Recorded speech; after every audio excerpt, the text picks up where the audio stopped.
আগে থেকে মটরগুলো সিদ্ধ করে রেখেছিলাম, এর জন্য হালকা ভেজেছি। এবার এতে আমি হালকা একটু জল অ্যাড করব এটা কষানোর জন্য। ওহ, কি সুন্দর লাগছে, আর গন্ধটাও সেই বেরোচ্ছে। আগে একটু পনিরটা খেয়ে দেখি। প্রথমত পনিরটা খুব সফট, গলে গেছে খুব সুন্দরভাবে।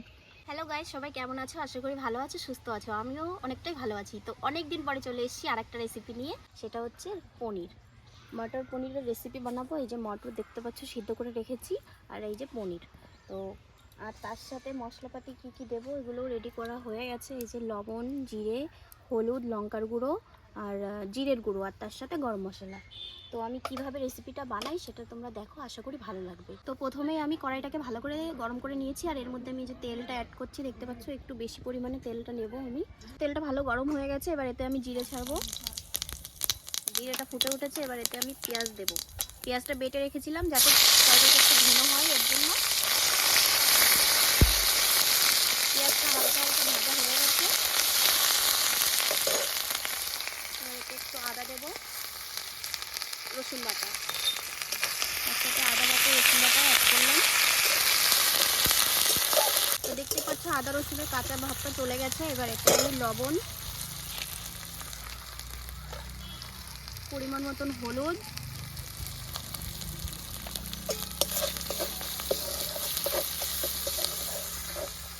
এটা অ্যাড করে হালকা ভাজা হবে। তারপরে এই যে আমি সিদ্ধ করে রেখেছি মটরশুঁটি, এই মটরশুঁটিগুলো এবার এর মধ্যে ঢেলে দেবো। এবার এটাকে আমি ভালো করে কষাবো। আগে থেকে মটরগুলো সিদ্ধ করে রেখেছিলাম, এর জন্য হালকা ভেজেছি। এবার এতে আমি হালকা একটু জল অ্যাড করব এটা কষানোর জন্য। একটু পরিমাণে জলটা দিলাম। এবার এতে আমি লঙ্কার গুঁড়ো পরিমাণ মতন দেবো, লঙ্কার গুঁড়ো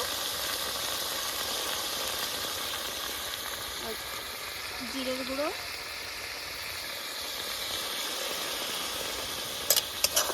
এবার হালকা একটু গরম মশলার গুঁড়ো।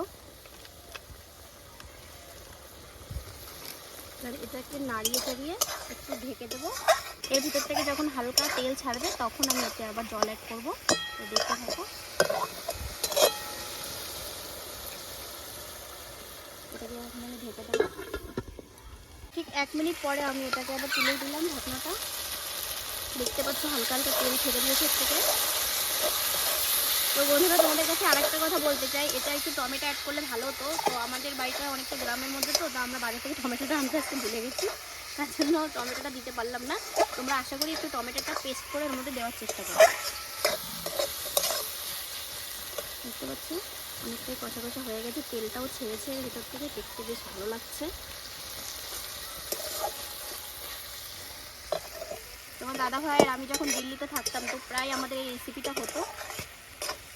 দিল্লিতে তো মাছ মাংস অনেকটাই কমই খাই, তো এইসব পনির আরও অনেক রকমের জিনিস আছে, যেমন কারি চাওয়াল, মটর পনির, এসবই ওখানে চলতো। তার একদিন কারি বানিয়ে তোমাদেরকে দেখাবো কেমন করে আমি রান্না করতাম ওখানে, সেইভাবে। তো এই যে দেখতে পাচ্ছ থেকে তেল ছেড়েছে, ভাজা ভাজা অনেকটাই হয়ে গেছে, মানে ভালোই কষা হয়ে গেছে। তো এতে এখন আমি জল অ্যাড করবো। তোমরা তোমাদের পরিমাণ মতন জলটা অ্যাড করবা। তো আমি খুব মানে জলও দেবো না, আবার বেশি শুকনোও করবো না, মিডিয়াম রাখবো। তো আমার পরিমাণ মতন আমি এই জল দিয়েছি, আমি এই কাপে 2 কাপ জল দিয়েছি। তো এখন এই যে জলটা দেওয়ার পরে, এখন জলটা যখন ভালো করে ফুটবে, একটু টকবক করে যখন ফুটবে, তখন আমি এতে পনির অ্যাড করব। তো দেখতেই পাচ্ছ এই যে পনিরগুলো আমি পিস পিস করে কেটে রেখেছি। তো তোমরা তোমাদের আন্দাজ মতন, আমি একটু ছোট করেছি, তোমরা বড়ও দিতে পারো। অনেকে এর ভিতরে না মানে পনিরটাকে লবণ হলুদ মাখিয়ে ফ্রাই করে, কিন্তু আমি এটা ফ্রাই করব না। এটা আমি জলের ভিতরে কাঁচাই দেবো, কেন কি আমরা এরকমভাবে রান্না করে খেতাম, আমাদের খুব ভালো লাগে। আর যারা ফ্রাই করে না, মানে অনেক সময় ফ্রাই করলে পনিরটা অনেকটা শক্ত হয়ে যায়। তো শক্ত হলে অনেকে খেতে চায় না, আর এইভাবে দিলে পনিরটা অনেকটা সফট থাকে, ভালো লাগে খেতে। তো তোমরাও এরকমভাবে দেওয়ার চেষ্টা করবে।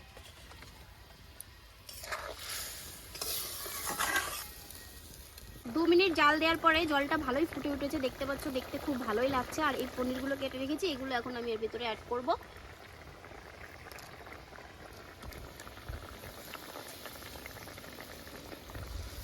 তো এবার ভালো করে নাড়িয়ে চাড়িয়ে ঢেকে দেবো।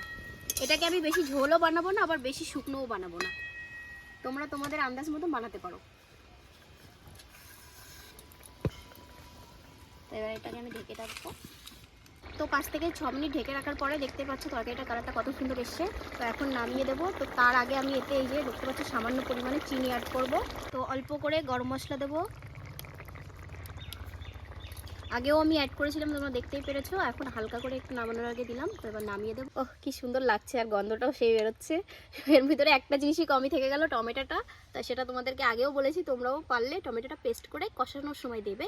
আর দেখতে কি সুন্দর লাগছে, তোমার দাদা ভাই এখন খাবে। চলো। দেখো পূজা, রান্না তো আমি কি বলি তোমাকে, তোমার রান্না তো অলমোস্ট ভালো হয়, ঠিক আছে, তুমি রান্না করো একদম সিম্পলভাবে দেশি। আর আজকের বন্ধুরা রান্নাটা হয়েছে এটা দিল্লি স্টাইলই, কারণ দিল্লি পূজা আমাকে এইভাবে বানিয়ে খাওয়াতো, ঠিক আছে। আর একটু টমেটো থাকলে বেশি ভালো হতো, কিন্তু বাজার করতে গেছি টমেটো আনতে ভুলে গেছে, আর সব কিছু নিয়ে এসেছি টমেটো আনতে ভুলে। তাহলে বন্ধুরা খেয়ে দেখি পূজা আজকে কেমন, রেসিপিটা কেমন করেছে। আর বাড়িতে তোমরা এভাবে ট্রাই করো, আশা করি তোমাদের ভালো লাগবে। পূজা তাহলে ফার্স্টে আমি একটু তোমার পনিরটাই খাই, ঠিক আছে, বেশি নেবো না আমি, অল্প, যদি ভালো না হয় তাহলে কিন্তু খাবো না। রেখে দিলাম, একটু অল্প খেলাম, আগে একটু পনিরটা খেয়ে দেখি। প্রথমত পনিরটা খুব সফট, গলে গেছে খুব সুন্দরভাবে, কোনো শক্ত ভাব নেই এর মধ্যে, খুব নরম সফট। দেখতে পাচ্ছ বন্ধুরা, দেখো দেখো দেখো পূজা, একদম একদম সফট, গলে গেছে। আর ভাতের সাথে খেতে কেমন লাগছে সেটা একটু খেয়ে দেখি।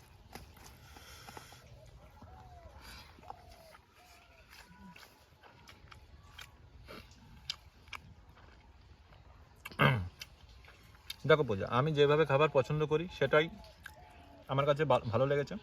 কারণ বেশি মশলাপাতি আমি পছন্দ করি না, সিম্পলভাবে রান্না হয়েছে, খুব সুন্দর বাঙালি রেসিপি মনে করতে পারো, কিন্তু এটার স্টাইলটা হয়েছে দিল্লি স্টাইল। তা সত্যি কথা বলতে খুব সুন্দর হয়েছে রান্নাবান্না।